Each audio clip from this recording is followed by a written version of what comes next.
तो hello 11th आपका स्वागत है एक बार फिर से आपके अपने चैनल पढ़ते रहो पर। स्टूडेंट, आज हम एक वीडियो में डिस्कशन करने जा रहे हैं डायमेंशन एनालिसिस के सारे एप्लीकेशन बेस्ड क्वेश्चन। और ये क्वेश्चन आपके एग्जाम पॉइंट ऑफ व्यू से जो आपके यूनिट होने वाले हैं, जैसे ही स्कूल खुलेगा आपका यूनिट टेस्ट होगा और उन एग्जाम्स के पॉइंट ऑफ व्यू से बहुत ज्यादा इंपॉर्टेंट है।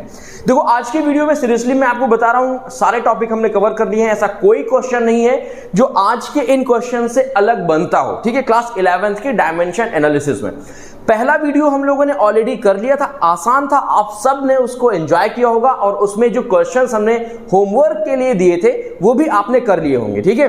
तो उनसे बेस्ड, किनसे, डायमेंशन बेस्ड कुछ एप्लीकेशंस हैं, तो आओ सीखते हैं। तो देखो, इस पूरे चैप्टर में केवल एक चीज याद रखनी है आपको, प्रिंसिपल ऑफ होमोजेनिटी, और थोड़ा सा दिमाग आपको लगाना है, ठीक है। फिर देखना कैसे सारे के सारे क्वेश्चंस आपसे हो जाते हैं। तो प्रिंसिपल ऑफ होमोजेनिटी क्या कहता है, जैसे मान लो हमारे पास कोई एक क्वांटिटी है, मान लो हमारे पास कोई एक क्वांटिटी दिया हुआ है Q, ठीक है।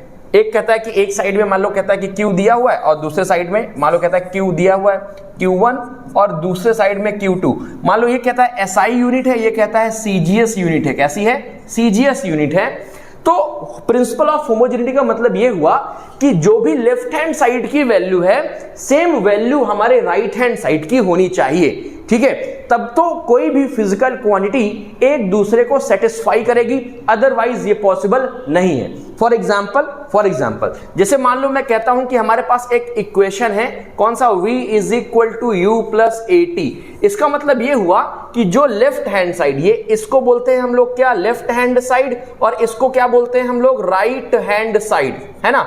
तो प्रिंसिपल ऑफ होमोजेनिटी के अकॉर्डिंग जो भी डायमेंशन हमारे लेफ्ट हैंड साइड की होनी चाहिए वही डायमेंशन हमारे राइट हैंड साइड की होनी चाहिए, तब तो ये इक्वेशन सेटिस्फाई करता है। और अगर ऐसा नहीं है तो ये इक्वेशन फिर सेटिस्फाई नहीं करेगा, ठीक है। देखो, हम एक बार चेक कर लेते हैं वेलोसिटी की डायमेंशन क्या होती है। अब तो आपको याद हो गई होंगी, आपके स्कूल में, कोचिंग्स में पढ़ा दिया गया होगा ऑलरेडी, है ना। वेलोसिटी की डायमेंशन क्या होती है, LT-1, है ना, ठीक है, बहुत बढ़िया बात है।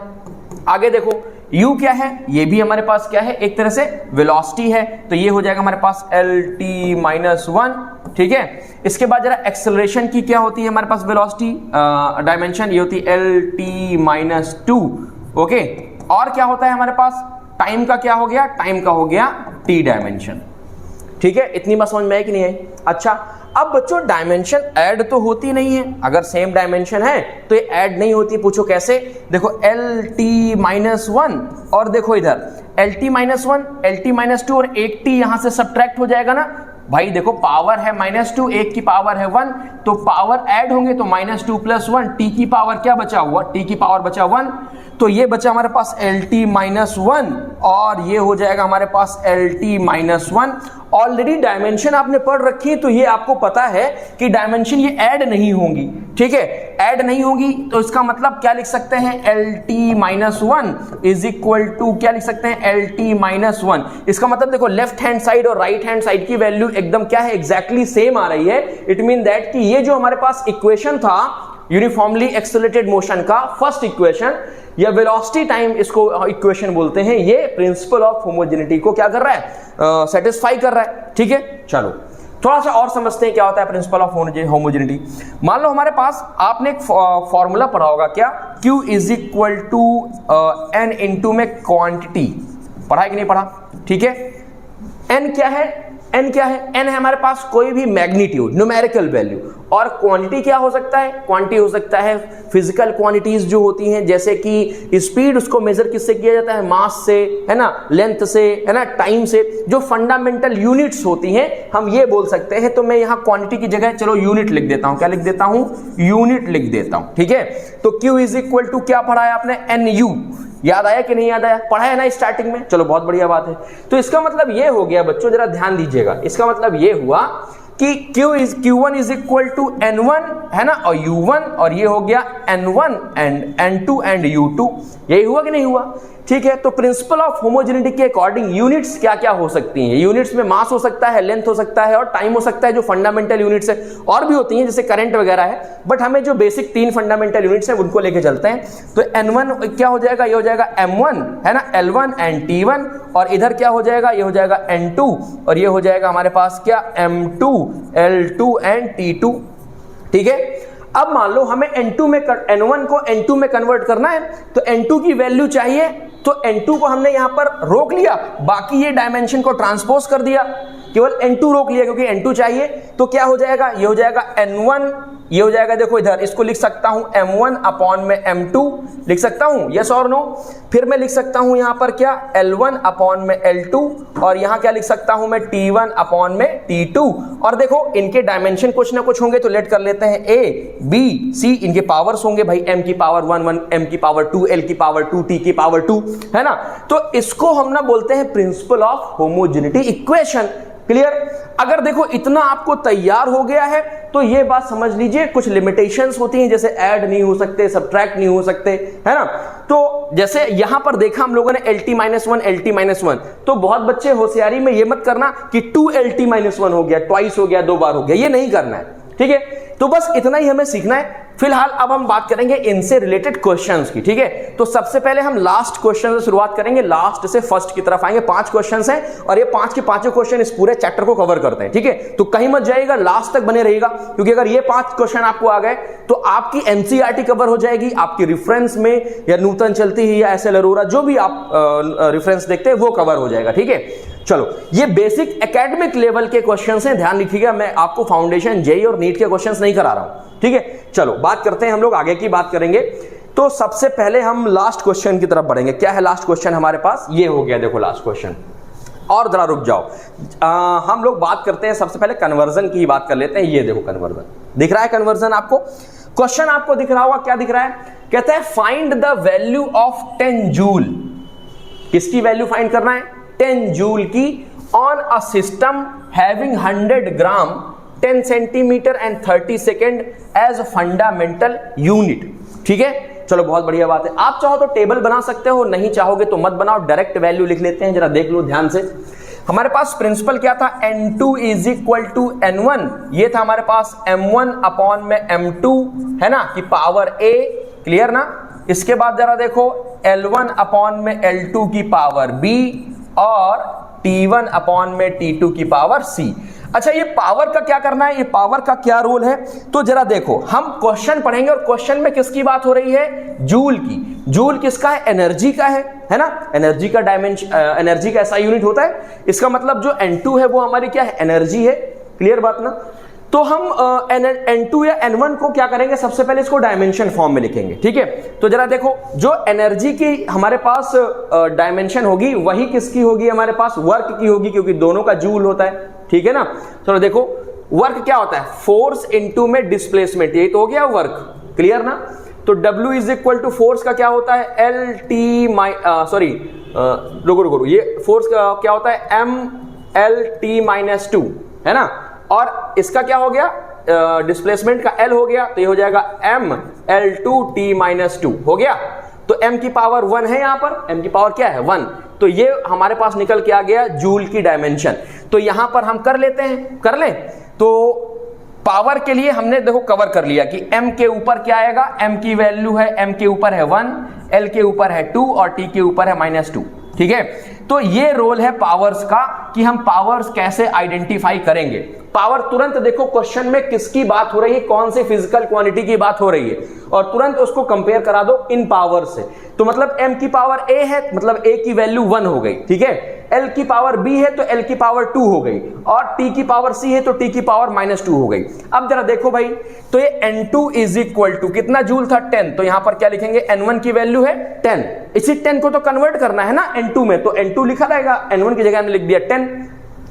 यहां पे देखो M1 की वैल्यू 1 kg लिख देता हूं मैं, क्या लिख देता हूं? 1 kg। भाई SI सिस्टम है ना, वो तो हमें पता ही है। अब एक नया सिस्टम ऑफ यूनिट है जो इनके हिसाब से लिखना है 100 ग्राम, तो 100 ग्राम लिख दिया। M2 की वैल्यू क्या लिख दिया? 100 ग्राम। कहता है ना कि इसमें कन्वर्ट करना है, तो मतलब ये हमारा M2 हो गया, ठीक है।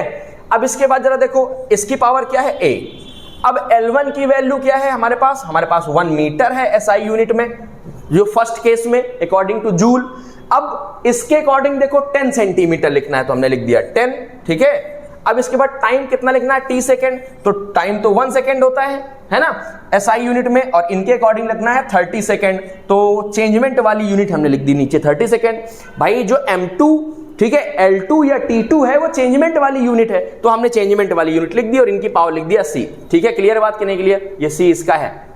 चलो अब बच्चों देखो इसको कैलकुलेट कराना शुरू करो, आंसर आ गया। देखो N2 इज इक्वल टू 10, यहां पर देखो कितना हो जाएगा, ये हो जाएगा बच्चों 1000, है ना, 1 kg में 1000 ग्राम, और ये हो जाएगा हमारे पास 100 ग्राम, ठीक है, ग्राम ग्राम हो गए, इक्वल हो गया A।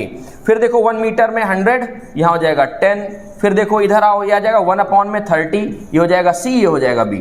देखो कैंसिल आउट करो तो ये 2 जीरो निपट जाएंगे, 2 जीरो, एक जीरो से ये जीरो कैंसिल हो जाएगा। क्लियर बात? बहुत बढ़िया बात है। तो यहां कितना बचा, यहां बचा हमारे पास कितना 10, यहां पर कितना बचा 10, ठीक है। देखो मैं यहां लिख रहा हूं, तो ये बचा हमारे पास 10 इंटू में 10, 10 इंटू में 10, और एक हमारे पास 10 ये बचा 10। क्लियर बात नहीं? 10 10 10 10 10 10 हो गया। अब बचा 30। क्लियर? तो ये हो जाएगा हमारे पास 1/30। क्लियर बात कि नहीं क्लियर? और इसके पावर क्या था जरा देखो, इसके पावर में 10 के पावर में A था तो A लिख दिया, इस 10 के पावर क्या था B था तो B लिख दिया, और इस T के पावर क्या था हमारे पास C था तो C लिख दिया, ठीक है। अब जरा देखो M की पावर 1 मतलब A की पावर 1, देखो इधर M की पावर 1 तो मतलब A की पावर 1 कंपेयर करा दिया हम लोगों ने, तो यहां पर हो जाएगा 1, तो हो जाएगा 10 इंटू में 10, 10 इंटू में 10, A की पावर 1 कोई वैल्यू नहीं। अब देखो L की पावर कितना है 2 है, L की पावर कितना है हमारे पास 2 है, देखो तो यहां पर B की जगह हम क्या रखेंगे 2 रखेंगे, तो 2 रख दिया हमने, तो स्क्वायर हो गया, तो 10 इंटू में 10 हो गया 10 इंटू में 10, ठीक है। अब देखो 30 की पावर क्या है, 30 पावर -2, तो अगर मान लो A की पावर -2 है तो ये ऊपर जाएगा, तो 1 मान लो 1/A की पावर -2 है, ये ऊपर जाएगा तो A की पावर 2 हो जाएगा, और ये हो जाएगा 1/A, ऐसा हो जाएगा ना। हमें 30 को रेसिप्रोकल किया तो ये कितना हो जाएगा 30 इंटू में 30 की पावर 2। क्लियर? तो 30 30 900 हो गया, तो ये आ जाएगा हमारे पास कितना 900 इंटू में देखो कितने जीरो, 1 2 3 4 जीरो इधर, 1 2 3 4 जीरो इधर।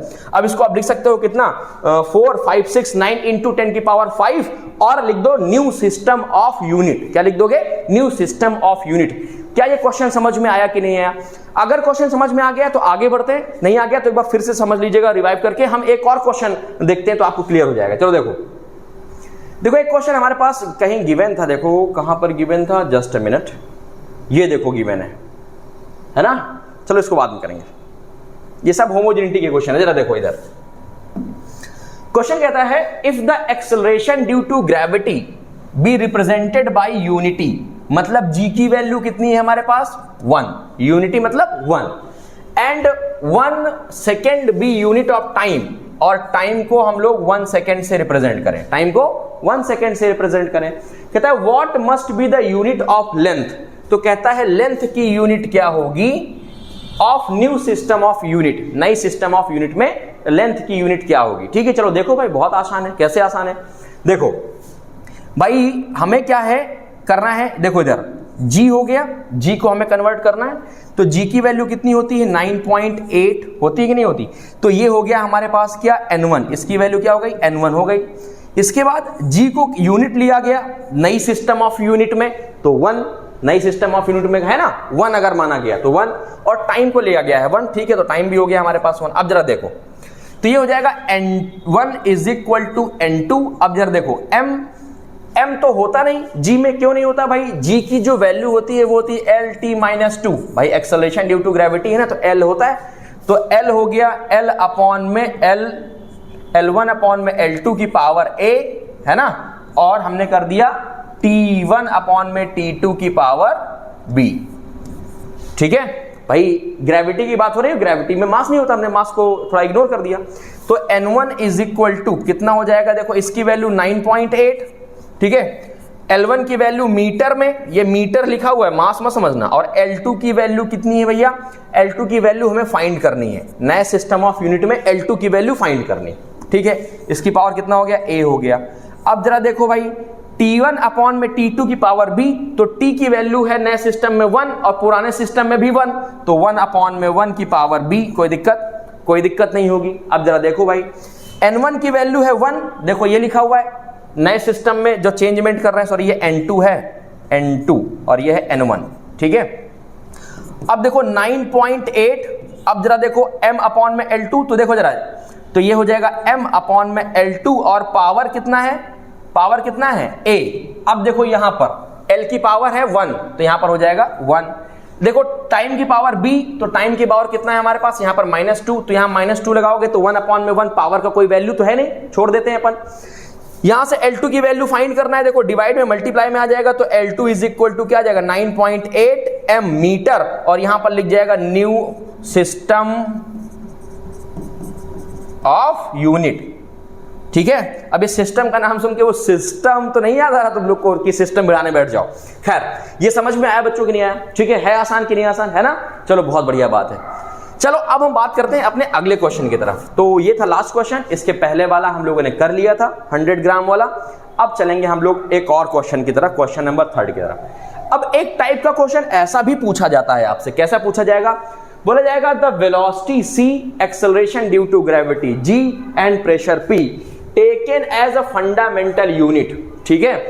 Find the dimension of gravitational constant, find the dimension of gravitational constant. चलो ठीक है, बहुत बढ़िया बात है। सबसे पहले तो हमें पता होना चाहिए प्रेशर की यूनिट और ग्रेविटेशनल कांस्टेंट की यूनिट। तो देखो ग्रेविटेशनल कांस्टेंट क्या होता है, ये होता है फोर्स इनटू में F इनटू में क्या हो जाएगा उधर r स्क्वायर, और ये हो जाएगा m1 इनटू में m2, ये तो होता है। फोर्स की होती है m LT माइनस का 2 और इसकी हो गई L2, r की भाई r डिस्टेंस है लेंथ, m की क्या हो गई m2 हो गई, m2 ऊपर जाएगा तो हो जाएगा m माइनस का 1 और L3 t माइनस का 2। चलो भाई कैपिटल G की तो आ गई। प्रेशर की जरा फाइंड कर लेते हैं, तो प्रेशर इज इक्वल टू क्या होता है फोर्स अपॉन में एरिया, तो फोर्स की वैल्यू क्या होती है m LT माइनस 2 अपॉन में एरिया की वैल्यू क्या हो गई L2, भाई एरिया होता है मीटर स्क्वायर तो लेंथ स्क्वायर, L2 जब ऊपर जाएगा तो बेटा क्या हो जाएगा, ये हो जाएगा m L minus 1 t minus 2 हो जाएगा। चलो यहां पर हम लोग कॉर्नर में लिख लेते हैं, कोई दिक्कत नहीं परेशानी होगी। कैपिटल G की जो हमारे पास डायमेंशन निकल के आई वो m minus 1 L3 and t minus का 2 निकल के आई, और प्रेशर की कितने निकल के आई m L minus 1 t minus का 2। अब एक काम करते हैं, अब हम क्वेश्चन को शुरू करते हैं, ठीक है। चलो भाई, तो बच्चों सबसे पहले तो हमें ग्रेविटी की निकालनी है, ग्रेविटेशनल कांस्टेंट की। तो ग्रेविटेशनल कांस्टेंट की हमने लेट कर ली कि डायमेंशन हो जाएगी c इंटू में g इंटू में p, और इनकी जो पावर होगी वो होगी a b c, जैसे होता नहीं है l की पावर 2 t की पावर 1 है ना, m की पावर 1। तो हमने ये फंडामेंटल क्वांटिटीज हैं अकॉर्डिंग टू द क्वेश्चन, तो फंडामेंटल क्वांटिटीज लिखी और उनके ऊपर पावर जो है वो लिख दी, ठीक है। चलो अब g की डायमेंशन क्या है, g की डायमेंशन है m की पावर -1 l की पावर 3 t की पावर -2, ठीक है, इज इक्वल टू, अब देखो c क्या है, c एज अ वेलोसिटी है, c एज क्या है वेलोसिटी है, तो एज अ वेलोसिटी c की वैल्यू क्या हो जाएगी LT-1, और इनकी पावर में क्या है a है। g क्या है, g है एक्सेलरेशन ड्यू टू ग्रेविटी, मतलब एक्सेलरेशन है, तो ये हो जाएगा हमारे पास LT-2 की पावर b, और इसी तरह p क्या है, प्रेशर ऑलरेडी निकाल चुके हैं क्या ML-1 t-2, और इसकी पावर क्या हो जाएगा c हो जाएगा। अब फटाफट इनको ओपन कर लो, मास को एक तरफ कर लो, L एक तरफ कर लो, T एक तरफ कर लो और कंपेयर करा दो, आंसर आ जाएगा। चलो देखते हैं कैसे भाई आंसर आ जाएगा, इतनी जल्दी तो नहीं आएगा। तो m की पावर -1 L की पावर 3 T की पावर -2। अब जरा देखो बच्चों, ये हो जाएगा हमारे पास L की पावर a T की पावर -a, है ना। T की पावर यहाँ पर क्या हो जाएगा बच्चों, T की पावर हो जाएगा यहाँ पर देखो T की पावर -1, अब L की पावर b T की पावर माइनस का 2b, m की पावर c L की पावर माइनस का c और T की पावर माइनस का 2c। क्लियर बात कि नहीं क्लियर। अब जरा देखो m को एक तरफ करो, इसको भी लिखो भाई m-1 L3 T -2, ठीक है। फटाफट करो जरा, तेजी से हाथ चलाओ। m की पावर कितना है, c है, L की पावर है a, प्लस में देखो एक L ये दिख रहा है कि नहीं दिख रहा आपको, ये दिख रहा है, एक ये दिख रहा होगा L, इनको किया हमने b, एक और कहीं दिख रहा होगा, ये दिख रहा है, ये हो जाएगा माइनस का c, ठीक है। अब t की पावर कितना आ गया, t की पावर माइनस का 1, ठीक है। 1 कहां से हो जाएगा, ये a हो जाएगा ना बच्चों, a को जब मल्टीप्लाई करोगे तो माइनस का a, फिर t की पावर एक ये दिख रहा है माइनस का 2b, फिर दिख रहा है माइनस का 2c। क्लियर है यहां तक। चलो बहुत बढ़िया बात है। अब कंपेयर करा दो, फटाफट कंपेयर कराओ। तो m की पावर जरा देखो, यहां से कंपेयर कराना शुरू करते हैं। m की पावर -1, m की पावर c, इसका मतलब ये हो गया, देखो यहां पर इसका मतलब ये हो गया c की वैल्यू आ गई हमारे पास कितना, -1 आ गई।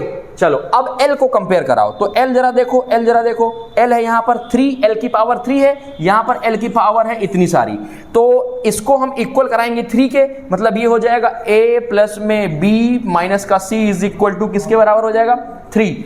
और C की वैल्यू कितनी है बच्चों, C की वैल्यू -1, तो ये माइनस माइनस प्लस हो जाएगा, और प्लस जब इधर जाएगा तो माइनस जाएगा, तो A प्लस में B इज इक्वल टू कितना हो जाएगा, 2 हो जाएगा कि नहीं हो जाएगा। चलो अब देखो इधर t की हमारे पास वैल्यू कितनी है, t की वैल्यू है -2 और t की वैल्यू है यहाँ पर इतनी सारी। अब इसको इक्वल कराएंगे तो ये हो जाएगा हमारे पास माइनस का a माइनस का 2b माइनस का 2c इज इक्वल टू कितना है इधर, -2। माइनस कॉमन ले लो तो क्या हो जाएगा, a प्लस में 2b प्लस में 2c इज इक्वल टू कितना हो जाएगा, 2। माइनस माइनस कैंसिल हो गया। यहां से देखो c की वैल्यू कितनी है, c की वैल्यू -1 प्लेस करोगे तो ये हो जाएगा -2 जब ट्रांसपोज करोगे तो ये हो जाएगा 4, ये हो जाएगा a प्लस में 2b इज इक्वल टू 4। देखो जरा वैल्यू तो हमारे पास नहीं आई, लेकिन हमारे पास एक रिलेशन आ गया, एक रिलेशन ये आ गया a प्लस बी का, एक रिलेशन ये a प्लस बी का आ गया। अब आपने सब्स्टिट्यूशन मेथड पढ़ रखा हुआ है, क्लास 9th 10th में पढ़ रखा है ना इक्वेशंस को, तो चलो उसके मेथड से इसको सॉल्व करते हैं। तो जब हम करेंगे तो ये कितना हो जाएगा, इधर देख लो जरा, हो जाएगा a प्लस में b इज इक्वल टू कितना है हमारे पास 2, फिर बाद में क्या है a प्लस में 2b इज इक्वल टू है 4। हमने b को किसी एक को कैंसिल करना होता है, हमने b को कैंसिल करना है, हमने यहाँ पर 2 का मल्टीप्लाई करा दिया, ठीक है। तो ये इक्वेशन हो जाएगा 2a प्लस में 2b इज इक्वल टू 4 हो जाएगा कि नहीं हो जाएगा, ठीक है। और यहाँ नीचे इक्वेशन क्या बचेगा हमारे पास, a प्लस में 2b इज इक्वल टू 4। अब हमने सब्सट्रैक्शन करा दिया तो देखो 2b कैंसिल हो गया, 4 कैंसिल हो गया, और ये जो सिंगल लाइन आपको दिख रही है ना वो मिस कर देना, ये कुछ नहीं है, ठीक है। ये जो लाइन दिख रही है ये कुछ नहीं है, ठीक है। यहां से कितना है हमारे पास, 2a में से एक a चला गया, a बचा, a इज इक्वल टू 4 में 4 गया 0, a की वैल्यू कितनी आ गई, 0 आ गई। तो c की वैल्यू -1 और a की वैल्यू आई 0। अब क्या बचा हमारे पास b, तो b की वैल्यू यहां से आएगी -1, ठीक है। अब यहां पर वैल्यू प्लेस कर दो और तुम्हारा आंसर बिल्कुल तैयार है। तो देखो नए सिस्टम ऑफ यूनिट में g की जो हमारे पास डायमेंशन बनेगी वो क्या बनेगी, वो बनेगी g is equal to c की पावर कितनी, 0, c की पावर 0, a है ना। अब देखो g की पावर कितनी, g की पावर b, और b की वैल्यू है -1 तो -1, और p की पावर c तो p की पावर c तो p की पावर b कितना हो जाएगा, -1। ये आ गया हमारे पास आंसर। अब यहां लिखना है न्यू सिस्टम ऑफ यूनिट के अकॉर्डिंग g की जो डायमेंशन होगी वो ये आएगी। देखो इतना प्यारा सा क्वेश्चन है, बहुत बार आपके ना स्कूल एग्जाम में पूछा जाता है, क्योंकि ये एक अलग टाइप के क्वेश्चंस होते हैं। तो हमने अभी तक ना 3 टाइप के क्वेश्चन डिस्कशन कर लिए हैं, लास्ट 2 क्वेश्चन हम लोग डिस्कशन करने चल रहे हैं। चलो लास्ट तक देखते रहिएगा। इसके बाद आपको ना डायमेंशन की जो प्रॉपर्टीज हैं, डायमेंशन से रिलेटेड क्वेश्चन है, ठीक है, वो कभी नहीं फंसने वाले हैं। चलो देखो अब हम बात करते हैं क्वेश्चन अपने अगले टाइप के क्वेश्चन की। तो अगला टाइप का क्वेश्चन देखो क्या कहता है, देखो क्वेश्चन क्या कहता है। अब ना तुमसे क्वेश्चन पूछेगा कि कैसे हम कोई फॉर्मूले को ड्राइव कर सकते हैं डायमेंशन की हेल्प से, how to drive the formula, ठीक है। तो देखो एक क्वेश्चन दिया हुआ है, कहता है द फ्रीक्वेंसी ऑफ वाइब्रेशन। तो बच्चों कितने लोगों को पता है फ्रीक्वेंसी की फॉर्मूला होता है 1 में टाइम पीरियड, पता है, चलो बहुत बढ़िया बात है। Of a stretch string in a function of tension. Tension को कितने लोगों को पता है कि टेंशन एक तरह का फोर्स है ना, पता है ना फोर्स है, चलो ठीक है। T and the length and mass per unit length mu, mu का मतलब ये वाला म्यू। मास पर यूनिट लेंथ क्या होता है जरा देखो, मास पर यूनिट लेंथ ये होता है, सॉरी ये होता है मास पर यूनिट लेंथ, ये है म्यू, ध्यान रखिएगा, मास पर यूनिट लेंथ, ठीक है। तो इसकी डायमेंशन क्या बन के आएगी, ml-1 ये बन के आएगा, ठीक है, अगर म्यू की हम बात करेंगे। चलो फिर कहता है ड्राइव द फॉर्मूला। तो एक काम करते हैं, सबसे पहले तो एक काम करते हैं, इसको लिख लेते हैं। क्या लिखते हैं, आइडेंटिफिकेशन करते हैं। तो हमने लिखा n इज इक्वल टू हमने क्या लिखा, सबसे पहले क्या लिखना है अपने को, टेंशन, क्या लिखना है, टेंशन ऑफ स्ट्रिंग, ठीक है। फिर लेंथ ऑफ द स्ट्रिंग, ठीक है। फिर mass per unit of the string मतलब म्यू। अब इनकी पावर हमने क्या लेट कर लिया, a, b एंड c। ये n क्या है, फ्रीक्वेंसी। चलो अब क्या करते हैं, डायमेंशन। अभी रिसेंटली हमने क्वेश्चन किया है ना, तो अब इनके डायमेंशन लिखते हैं।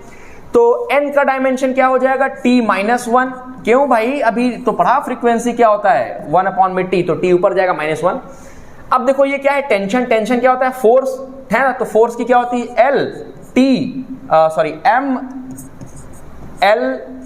mLT-2 और इनकी पावर क्या हो गया, a हो गया।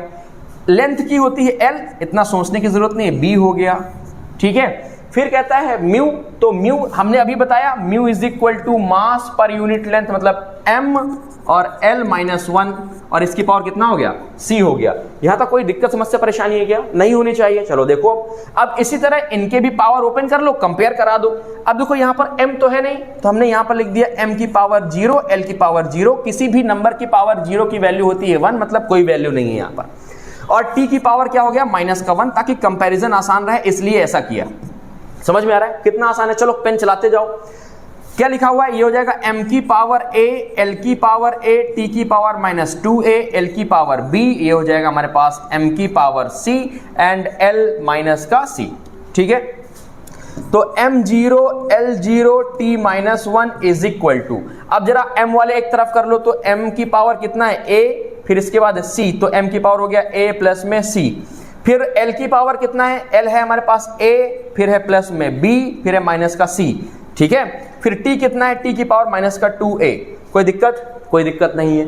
अब बच्चों देखो कंपेयर कराते हैं, चलो कंपेयर कराओ। कंपेयर कराने में तो आप बड़े माहिर हो, तो m की पावर 0 और m की पावर a प्लस c है ना, तो ये हो गया कंपेयर क्या, a plus c is equal to 0।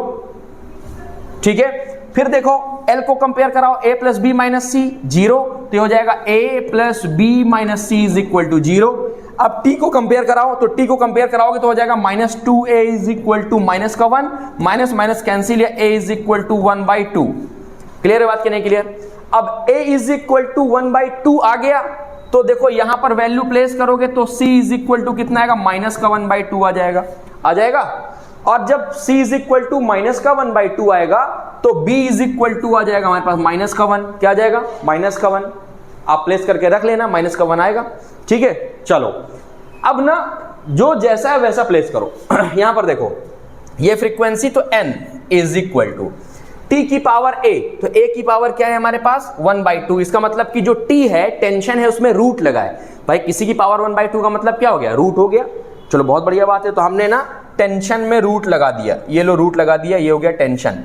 फिर देखो लिखा हुआ है हमारे पास c की पावर -1, c क्या है u, तो c की पावर लिखा है माइनस का 1/2। अब इसको प्लस में लाना है, तो 1 अपॉन में म्यू 1/2 होगा ना, मतलब म्यू में रूट है लेकिन अपॉन में, तो हम इसके अपॉन में म्यू रख देते हैं। लो सेटिस्फाई कर गया भाई।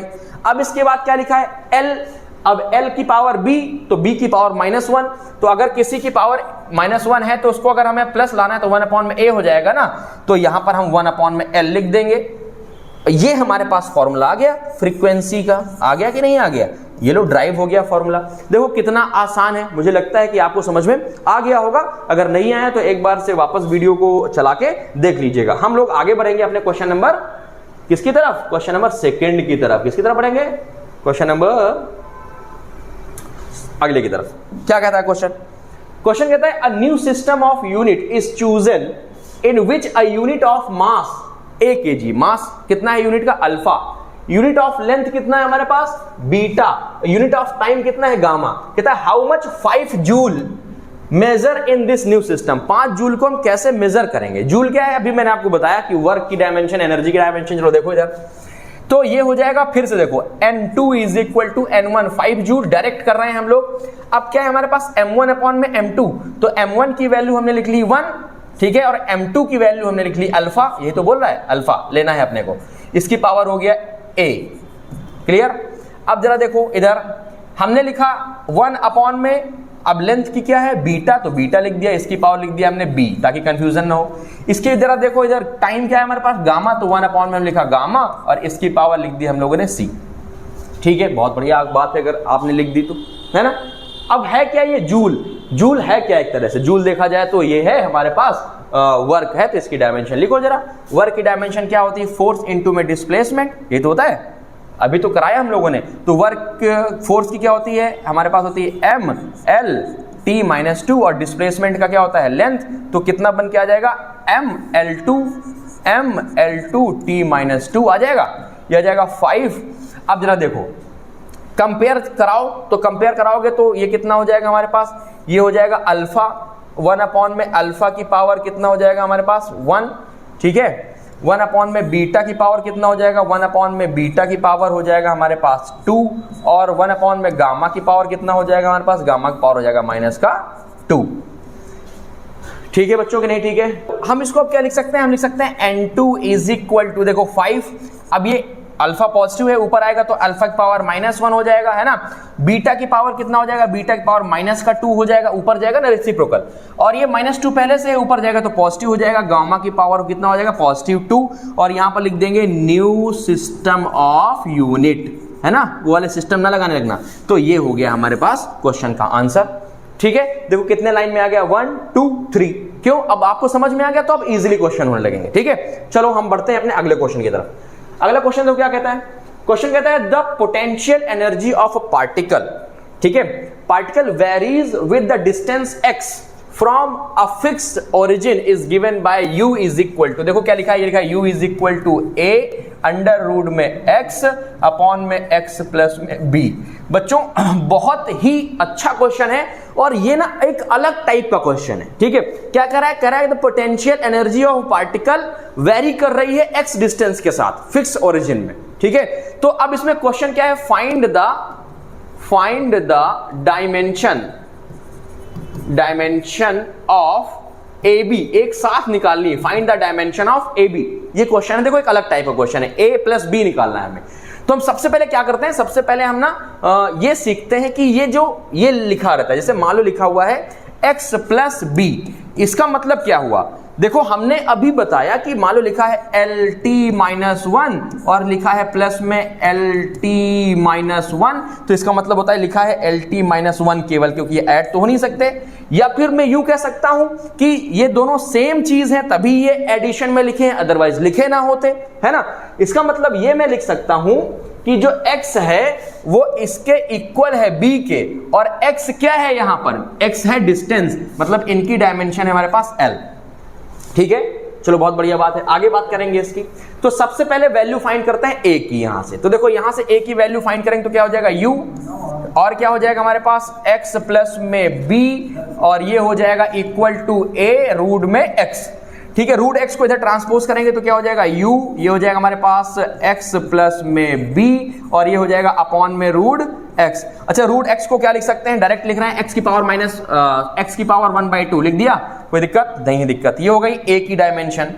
वैल्यू अब प्लेस करो, वैल्यू क्या करो, प्लेस करो, तो डायमेंशन समझ में आएगी। u क्या है, एनर्जी, ठीक है। तो एनर्जी की जो हमारे पास यूनिट होती है वो क्या होती है, एनर्जी भाई आपको पता है ना कि वर्क एनर्जी के बराबर होता है। तो वर्क की हम लोगों ने यूनिट लिखी थी, क्या लिखी थी वर्क की यूनिट भाई, फोर्स इंटू में डिस्प्लेसमेंट, तो फोर्स होता है m l t-2 और डिस्प्लेसमेंट l, तो l2 माइनस, ये तो होता है, ये होती है। तो हमने u की जगह ये प्लेस कर दिया, तो जब प्लेस किया तो क्या आया, ये हो जाएगा m l2 t-2। अब जरा देखो ये सेम है तो इनकी डायमेंशन आ गई डायरेक्ट l, और इसकी डायमेंशन क्या आ गई हमारे पास, ये आ गई l की पावर 1/2। x क्या है, डिस्टेंस है, तो l की पावर 1/2, ठीक रहेगा। चलो जरा इसको सॉल्व करो, तो ये आ जाएगा हमारे पास कितना, ये आ जाएगा यहां पर देखो, ये आ जाएगा m, है ना, l की पावर कितना आ जाएगा 3 आ जाएगा, ठीक है, प्लस में t की पावर -2 और l की पावर 1/2 माइनस का l, है ना। अब 1/2 हमने इसमें क्या कराया, सब्ट्रैक्ट कराया, तो कितना हो जाएगा हमारे पास, इज इक्वल टू a, ये हो जाएगा m l। अब देखो 3 में इधर कर लेते हैं, 3 माइनस 1/2 करोगे तो 2, 3 2 जा कितना हो जाएगा 6 माइनस का 1 5/2 आ जाएगा, है ना। तो ये आ जाएगा हमारे पास कितना, ये आ जाएगा 5/2, और ये आ जाएगा t की पावर -2, ये आ गया a की डायमेंशन। किसकी डायमेंशन आ गई, a की डायमेंशन आ गई। और b की डायमेंशन क्या है बच्चों, b की डायमेंशन है हमारे पास l। अब हमें ab की डायमेंशन लिखनी है, तो ab की डायमेंशन हो जाएगी, क्या हो जाएगी जरा देखो, ये हो जाएगी m l की पावर 5/2, ठीक है, t की पावर -2, एंड b की डायमेंशन हो जाएगी l। अब l है तो इसमें फिर ऐड ऑन होगा, तो अब 5/2 प्लस में कितना l की पावर 1, तो देखो 2 एलसीएम आएगा, तो ये हो जाएगा 5 प्लस 2 2 2 1 2, तो कितना आ जाएगा 7/5। तो हमारे पास जो आंसर आएगा ab की डायमेंशन का वो आएगा m क्या आ जाएगा m l की पावर 7/5 है ना, सॉरी 7/2, कितना 7/2, तो 7/2 और t माइनस का 2, ये लो आंसर आ गया। कोई दिक्कत समस्या परेशानी नहीं होनी चाहिए होपफुली। कितना आसान क्वेश्चन था। देखो एक बार हमने एक केवल प्रिंसिपल सीखा है, बाकी सारे पैटर्न के क्वेश्चन हम आसानी से करते जा रहे हैं, ठीक है। चलो आगे बढ़ेंगे, आगे बढ़ते हैं हम लोग अपने लास्ट क्वेश्चन की तरफ। अब लास्ट क्वेश्चन देखो क्या कहता है आपसे। क्वेश्चन कहता है कि the velocity v of a particle depends upon time t, ठीक है, according to the equation v is equal to a, क्या लिखा हुआ है, v is equal to a plus में bt प्लस में c अपॉन में d प्लस में t। देखो सेम चीज, इसका मतलब अगर ये ऐड हो रहा है, इसका मतलब इनकी डायमेंशन क्या है, सेम है।